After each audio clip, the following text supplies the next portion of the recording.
Welcome to this episode of the FREQ Talks Podcast. Today we have a very special guest on. She hails from the frozen tundra of Wisconsin, prefers to use words such as big instead of bag, and in 2019 qualified for the Spartan World Championship. Please welcome Miss Andrea Zenisek O'Gorman. Thank you, Seth. Happy to be here. Happy to have you on. Thanks for coming on board. Absolutely, my pleasure. Sorry we missed the last one. That was a unfortunate circumstance. It's all good. What's in the past is in the past. It's in the past. Yeah, here we are, moving forward. So how you been? I've been doing really good. I've been focusing on my training, getting back into some of the cardio stuff that I was unfortunately neglecting during the pandemic. Yeah. Since the Spartan race season had been canceled last year, I let that go a little bit. And so now I'm putting in some overtime work to get that back. And hopefully next weekend in Charlotte, it'll all pay off. Oh, first race of the season? Yes. Next weekend, first race, back at it. So we'll see how it goes and, build on from there. Which one are you doing? You're going like full 14-miler, aren't you? Unfortunately, they don't have that one. They're only offering the 5K. I guess they want to break everyone in slowly. They don't want to kill them right off the bat. So you're going to drive, Charlotte's, 3.5 hours to run like an 8-minute race? Exactly. Yeah. I mean, I hope I get it done in 45 minutes or less. That's the goal, but we'll see. I think that's faster than I can run a 5K without obstacles right now. I don't think so. I've seen you on the bridge. You're pretty fast. That was not fast at all. Plus, that was back when I was semi-sorta training for Spartans, which I have not run in the last year. I signed you up for next weekend. That's awkward. Next weekend's my birthday, so I'm definitely not going. Oh, well, happy birthday. Thank you. By the time this episode comes out, my birthday will have already passed, so you guys all missed out. Send him birthday gifts is what he's saying, okay? Yeah, I'm a big fan of long walks on the beach. And tequila. And sour jelly beans. Sour Starburst jelly beans. Yes. Get it right. Don't just give me regular sours. Starburst sour jelly beans. Got it? Good. So big race in Charlotte. First one, yeah. You didn't do any in 2019 or 2020, right? I did not. No. Everything got canceled because of COVID. And so unfortunately it's been over a year since I've actually raced. So I'm excited to get back to the start line and just kind of see how it shakes out. But I know that I'll have a lot of improvement. So this will be a good race to just get my bearings straight and see what I have to work on and improve on throughout this season. You're like coming out of your skin, just like anticipating when you can get back on the race field. Yes. I mean, I still feel like, it's surreal because there are things getting canceled here and there, but I'm excited to get back out there. The adrenaline will be going for sure. And just excited to be back on the course. And I'm a very competitive person, so I can't wait to see how everyone else has been training and what they've been doing and see what their progress looks like next weekend. Do you see a lot of the same people at all these races, like in the competitive lineup, not in the open lineup? In the open lineup, you have like me. Well, there are a few people that I do run into at pretty much almost all of the races, just because I think we're all in this area. So I try to stick to the races that are in North Carolina, South Carolina, Georgia, Lake Tahoe, just randomly throughout the West Coast. Right across the street. Yeah. Quick drive. Exactly. But yeah, I do definitely run into some of the same competitors each and every race. So it is fun because there are other, fitness professionals. And, I've beat them and they've beat me. And so it's fun to have that competitive edge because I think we all push and thrive off of each other. And it's fun to see, their faces and get to know them a little bit too. Absolutely. So what is training for a Spartan World Championship qualifier? What does that look like? Oh gosh, it Honestly, outside of just running? yeah, Obviously a lot of running. a lot of running, a lot of running. And it, I felt like it became almost a full-time job, because when I wasn't working my actual full-time job, I was doing a lot of training. So on the days I'm not running, I'm doing strength stuff. And that strength stuff is going to, vary from day to day, but it's going to be a lot of single leg movements, a ton of grip strength and upper body. That honestly is predominantly what most of the obstacles are geared for. And so some dead hangs, farmer's carries, deadlifts, a lot of those movements are going to help get you through those obstacles in a race. So you want to take it up a step or take it up a notch, hanging from towels on a pull-up bar, putting towels through plates and carrying those. So just a variation of a farmer's carry. And so all the things, I don't want to say they suck, but they suck. You just, your drive to do well kind of outweighs the pain that you're going through on those days where, again, it's not fun stuff, but you're doing it. And I do work with a trainer for those things because I need somebody to push me to that level where I might not necessarily want to push myself on my own at times. So, right, and that's one of the benefits of having a trainer, somebody who knows not only what you're capable of, but what you're aspiring to do and what your goals are. Exactly. Is they can put it in there to say like, all right, cool, this is what you want to do. This is how we're going to get you there. You're not going to like it. Exactly. But you're going to like the end result. Exactly. So we come up with the phrase "embrace the suck," and it really is. You have to embrace the suck, but mentally, you put yourself in a place where you can't think about it. You just have to do it. So kind of shutting yourself off so that you're not thinking about it. And so that was the tagline: was "embrace the suck." Embrace the suck. I like that one. Yeah. I'm going to use that one when I'm coaching one day. Dude, I'm sure all of your participants will just love it. So all our members are going to be huge fans of that one. It's like the you can do anything for 2 minutes that I yell out every time there's 2 minutes left on the clock and it's the end of a 22-minute workout. They just want to hit me in the face. Yeah. Punch right in the face. Embrace the suck. Hashtag embrace the suck. Hashtag embrace the suck. So how did you get into Spartan Racing? So actually I was doing beach body with a group of girls, and one of the girls in my beach body group had asked if I would want to run a Spartan race with her and her husband. And I didn't at the time really know what I was getting myself into. And so I said I would try it. And I had done a Tough Mudder in the past. And so I had kind of done a little bit of those mud, type of runs, but I wasn't serious when I did the Tough Mudder. I was just messing around. So this time, when she had asked me to do a Spartan race, it was in Asheville. So for people who don't know, Asheville has very high mountains. It's probably one of the toughest races. And so after I did a little research, I figured that I probably should hire a trainer to get myself, a little bit more prepared than what I was doing on my own. And he pushed me. He did a really great job. And when I went to Asheville, did my very first race, I ended up finishing in the top 10 out of over 1,000 people.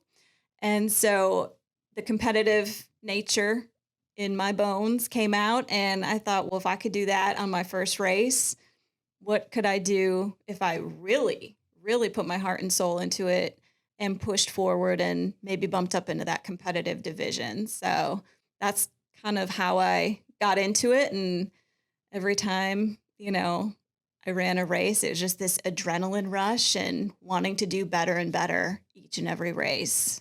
So it became, I don't want to say an addiction, but kind of an addiction. Kind of an addiction. Yeah. I remember when you actually you talked to Jeremy when we first met. You talked to Jeremy about wanting to do the Citadel Bulldog race the or Bulldog something. Challenge. Yeah. See? So Jeremy was like, I'll put a team together for you. And he hit up me and one other guy. And I had no idea who you were. And I added you on Facebook. And the very first post you posted as soon as I added you was that you came in 4th in a Spartan race. And we're pissed. I was pissed. And I just screenshot and sent it to Jeremy and Kyle. I was like, I don't know what you just got us into, but she might murder us on the field. Well, yeah. So that was that race was actually in Charlotte. So I came in 4th place, missed that podium spot, just barely missed it. And so I was pretty bummed, but maybe this weekend the odds will be in my favor, but you never know. So anyhow, that was a fun race though. That was a fun race. Bulldog Challenge. That was a good one. I except for the burpee, 50-yard burpee that you had to do. Oh, across the soccer field. Yeah, was that was terrible. Yeah. That was bad. I did a lot of burpees that day before I finally figured out the method to do burpees. And the code we had to remember. I kept praying yeah. that I wasn't going to mess up the code for you guys. Oh, yeah. Well, you guys were so far ahead of me that you would just repeat your numbers, but you would repeat them in order. So like Jeremy would go, then you would go, then Kyle would go. But I was so far back that I couldn't hear you guys. So I was just repeating my number in my own head. Because you guys were, I don't know, an 1/8 of a mile ahead of me or something. Not true. I was not going quickly at all. That was a fun race. You guys did all the pull-ups. You did some, didn't you? Maybe like 5. Yeah, that was good. That was a fun one. Yeah. You did, you mentioned Lake Tahoe. Yes. Lake Tahoe was the 2019 World Championships. Yes. Yep. And there's an interesting story behind that one. There is. I want to say I'm lucky and fortunate that I had my Wisconsin background for that race because it was a cold one. So I got to Lake Tahoe. The weather was gorgeous. It was in the 60s. The day before the race, the temperature started dropping. And then the night right before the race, it was sleeting, raining, snowing, a mix of everything. And so everything was frozen. The morning of the race, there was a delay because there was too much ice on the path and the trails. They had to close down some of the obstacles because there was a sheet of ice over them. And yes, and so it was brutally cold. And I just remember feeling so sorry for some of the people who had come from Mexico and some of these other warm countries that would never have experienced weather elements and probably didn't pack the right gear for these elements. And so it was really about being smart out on that course and figuring out how to just make it through. I felt like I was in survival mode because for everyone who hadn't heard my story about it, we did have to swim. At the top of the mountain, there was a little man-made swimming hole, but we had to swim. And at the top, that weather, it couldn't have been more than 25 degrees. So wind was blowing, and that was at mile 4. So you still had a good, 10 miles plus left in the race that you had to get through after that swim. And I've never seen so many people drop out of a race before because they had hypothermia. That's wild. Did you pack any, you got to get in the water, you got to swim, and it's 25 degrees outside the water. So the water probably isn't any warmer than 40. Exactly. The water was freezing, and it's kind of the cold where you jump in. You just got to do it as quickly as you can and shut off any kind of pain sensors that are in your body the best you can. But it takes your breath away when you jump into the water. It's something that cold really takes your breath away, and then you feel your heart start racing. So quick in, quick out. And then after that, getting some dry clothes on, because if you don't change out your clothes right after that, you're never going to make it. But the interesting thing is that in Spartan races and the competitive level, any gear that you have on you, you have to take through every single obstacle. So if you're jumping in water, all of the gear you're carrying comes with you through that water. So you're just praying and hoping that all the dry shirts you've put in those Ziploc bags, you hope those Ziploc bags don't have holes in them, because then you're kind of screwed. Yeah, that'd be rough. When I did mine, I brought the GoPro with some extra batteries, and I put the batteries in Ziploc bags, and those Ziploc bags did not hold up. Yeah. I think I may have used a triple Ziploc bag action. The night before, I had it all laid out on the counter, and I was strategically planning for some of these things because, like I said, that weather was brutal. So one of the kind of unique things that I did, my feet were so cold after I got done with the swim.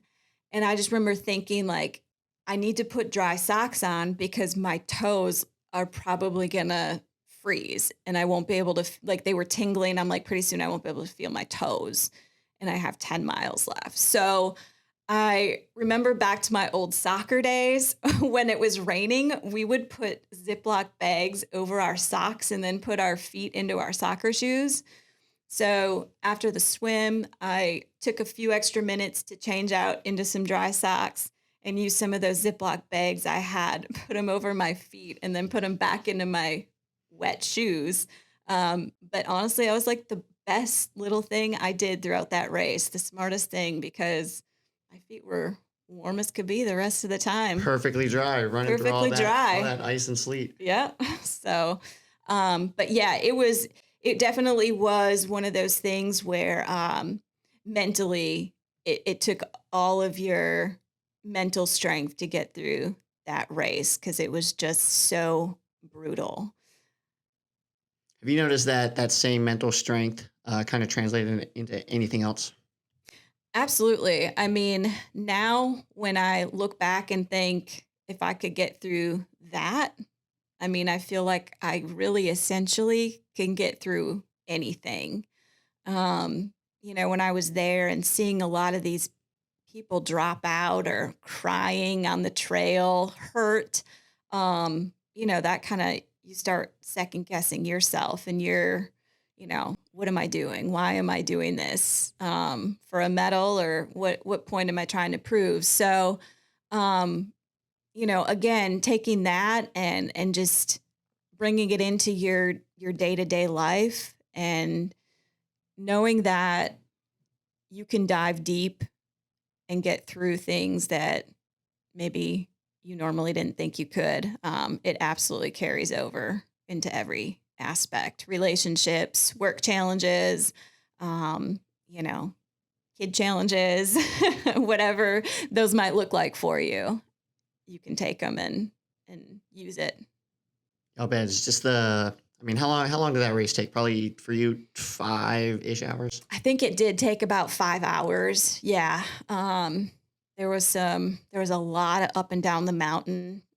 Just when you think you couldn't go up anymore, they sent you up the mountain even further.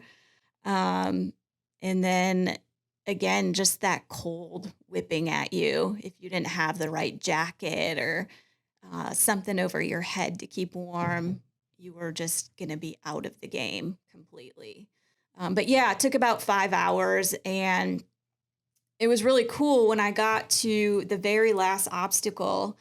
Somebody I didn't even know, who was just a spectator, ran alongside me until I crossed over the finish line and was cheering me on. Had no idea who the guy was at all, but just a really cool gesture. And I think that you find that a lot in the Spartan community, is that people come together and support each other. It's a really neat sense of community, positive, vibes all around. So each race I have like a really cool story about somebody who's touched my life in a way that I'll never forget. And, hopefully I've touched theirs too. Yeah, that's a hell of a story. I probably would have bowed out before the race started. I thought about it. I started back, everyone's always so excited to be right at the start line, like the first in line. I was like, y'all go ahead. I'm like, I am not in a hurry to get after this one. But so I kind of stayed back a little ways. And it was interesting that right next to me was another gal from Charleston, South Carolina, which who would have ever thought? Small world. Yeah, exactly. So it was interesting. Very cool. So how did you get into, so you started with Spartan Racing, and then from there you got into, just exercising more. You were doing Beachbody before. You kind of Right. moved into like resistance training and weight training, and how did all that translate into helping you with getting better at races and progressing in your Spartan career? Yeah. So when I moved to South Carolina, from Wisconsin, we didn't have any family here. So it was hard for me. I had always done exercising, working out. I'd lost that for a little while when we moved here. And then I found my girls, my beach body group, got into the groove with that, did the Spartan race. And then from there, I kind of wanted to increase the intensity level. And so that's when I started doing more CrossFit. And that obviously played a huge role with the strength training and, the barbell work and the farmer's carries, all those movements in CrossFit stemmed over into helping me with my Spartan training. Um, and so, yeah, I think it's just been an ever evolving, door for me. But wanting to increase that intensity and just try different things and see what works. And sometimes things don't work. But I learn from everything.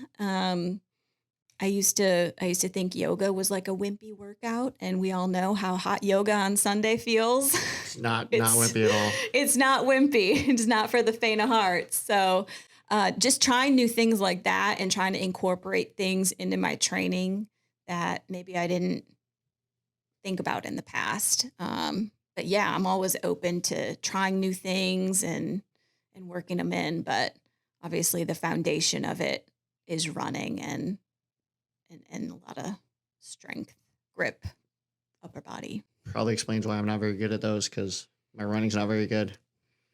Your running's good, Seth. It's not. You have not seen me run in the last year. Well, maybe not in the last year, but prior to. All right, so you said you always like to try new things and kind of progress. So you went from just being a regular, athlete, CrossFit athlete, high intensity interval training athlete into coaching. You decided to pursue coaching. How did that all come about? Yeah. So, thanks to you and Jeremy, I was able to work my way into a coaching role at Frequency. I think I just found so much passion in fitness, and I enjoyed my journey so much that I wanted to help bring that to other people and share my passion with them and hopefully motivate and, inspire them to work through their own challenges, whatever they may be to them, and help them as a coach. And so you and Jeremy gave me that opportunity to go and get my CrossFit level 1 certification and start in a training position and just work on it. And it's way harder to be on that side of the table. I'm going to tell you, it's not as easy as what it looks like. And you definitely have a lot to think about that you don't have to think about if you're just showing up to do the workout. Yeah, it's a whole nother role on how you're going to explain the movements and the workouts and the things you need to take into account with, time and class flow, and, how long does it take to get equipment out? How long do you have to explain? How long is the workout? And kind of like reverse engineering, like, all right, I have 55 minutes to run this workout. We have a 22-minute workout. That doesn't leave me a lot of time to like warm up, go over instruction, let people add weight, get themselves ready to go. All of those things that kind of come into play. And Exactly. it definitely takes a lot of training and a lot of effort to make sure that the coaches are providing a fun, safe environment for the members and the athletes, but also still getting them like a really good workout in. Yes, it's tremendously hard work that I would never have thought about being just showing up for class, and even the cues in my own head, I guess, and some is probably muscle memory too, just doing it so many times, you know exactly how to do something and where to position yourself and how to position yourself versus if you're having to explain that to somebody. Um, it becomes challenging. Like you really have to stop and pause, and especially in the beginning, think about how do you break it down so that everybody, all 13, 14 people in class can understand and, learn something as well. So it's challenging. It's not easy. And now understand, when you're talking in class and coaches are getting pissed. Now you understand On why. a time clock, guys, okay? Now you understand why we throw markers at the feet of people who are talking. I mean, It's probably the easiest way to get their attention without like smacking them in the face with a marker. I'm just surprised you're only throwing markers. I've thought about throwing other things, but the kettlebells I don't want to break. Solid point. Yeah. Plates. What was probably what would was not one of be- your biggest takeaways from coaching? Um, really, honestly, just kind of what I've shared with you is having an appreciation now for how much does go into coaching and being on the other side of things. And so, knowing that it's not an easy job, I have so much more appreciation and gratitude for those that are coaching me and helping me. I also do enjoy, and another second big takeaway would be just seeing people who aren't confident in the beginning, building up that confidence to work on something. Let's take a pull up, for example. Somebody who might be scared to jump up on that bar, just starting small and showing them progressions and helping to build up their confidence so that they can get their first pull up, and celebrating the little wins along the way. So I really enjoy that as well. Yeah, that's a big one for me too. Just seeing not even I mean definitely the confidence, but like seeing the progression and then seeing like the look on their face when they finally get something or when they finally are able to achieve something that they've been trying to do for a while. And like that Yes. look of just like pure joy and excitement on their face. You're like, Yes. yeah, like that felt good. Like So I don't even have to do rewarding. it. Just to see you do it is Exactly. It's so rewarding. And then they're excited and they want to get back and they want to do more of it. So you know that you've definitely helped them, and that's just the greatest thing I think as a coach you could possibly ask for. They don't have to be the best athlete in the room. That's not at all what you're looking for. It's just knowing that you were able to help them increase their confidence and increase, their strength and work towards their goals. So, absolutely. And the last question here, real quick, is if somebody were to come to you today, they want to get started, working out, fitness, they want to live a healthier lifestyle. What one piece of advice would you give them? I would say the consistency is key. It's so easy, to be excited for a day or two, a week, and then fall off track. There's a lot of days I don't feel like working out, but you know what? You have a goal in mind, and holding yourself accountable. It's that accountability. But definitely consistency is key. Even if you don't have to be going hard every single day of the week, just moving your body and doing something to push the needle forward, I think is a huge key in working towards those goals. And Yeah, so motivation gets people started, but motivation is fleeting, right? But discipline exactly. and consistency are those take time and effort A to lot of establish. time and effort. Yes, exactly. Something that, again, it goes into that whole mental mindset of pushing yourself when you don't want to push yourself. And what does that look like day to day? We all have obstacles. We have kids, we have jobs, we have a lot of things going on in our lives that we could use as excuses, or that would be easy to say, well, I have to do X, Y, and Z. But yeah, consistency, carving it out. Maybe you book it like an appointment, while you're first starting out to make sure you get it in. But that's so important. Definitely. Awesome. Good stuff. Thank you for coming on. How can our listeners and viewers find you? So you guys can find me on Instagram. You can find me on Facebook. You might find me catching a class at Frequency here and there. But yeah, check out my Instagram and Facebook page. Andrea O'Gorman is the name I use. I have like 5 different names, but You've got a bunch. I never know exactly what to call you, so I was like, I'm just gonna hit them all. Yeah, I just like to keep people on their toes.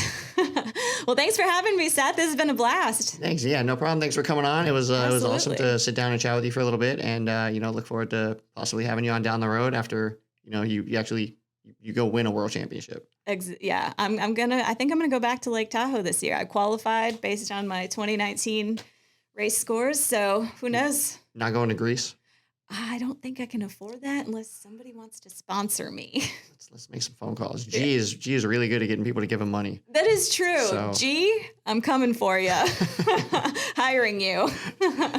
All right, Andrea. Thanks a lot for coming on. You got it. Thanks, Seth. Hey, what's up? Thank you for checking out this episode of the FREQ Talks Podcast. If you found this interesting, please don't forget to like, subscribe, and hit that little notification bell so that you get notified every time we upload a new video. Thanks a lot. Have a great day.